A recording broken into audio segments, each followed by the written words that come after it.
Hi, it's me again with Corel Draw Tips and Tricks, and one of my viewers or subscribers sent me this file, and they look like they're pretty well spaced out, but maybe he's wanting to use more of the wood. So I've made a rectangle and I've just typed out some fonts. I typed them out, or some text. So they're all grouped together as one big glob of fonts. So if you'll hit Control K, that'll break them up individually. Now they're in the center of the page, so if we start moving them and hold down the control button and move that line to the top, start moving it and hold down the control button. And if you wanted it exactly, what you could do is put that on the very bottom. Let's say right there.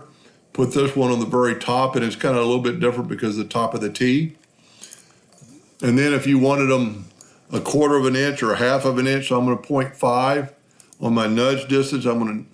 That's too much. Let's go 0.2. And I'm going to nudge this one down 0.2. I'm going to nudge this one up 0.2. Sorry about that. Now select all your text.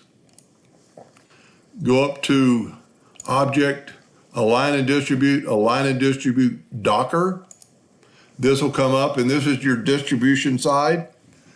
And there's two ways to look at this. This one's going to distribute it from the center of the text. This one basically does the same thing. It's going to be the bottom of the text, but in this case, it would be the same scenario. And this one would vertically space them, and I'm always going to use the center. So if I hit this, now all your lines are spaced out, with this one still 0.2 down, and the other one's 0.2 up.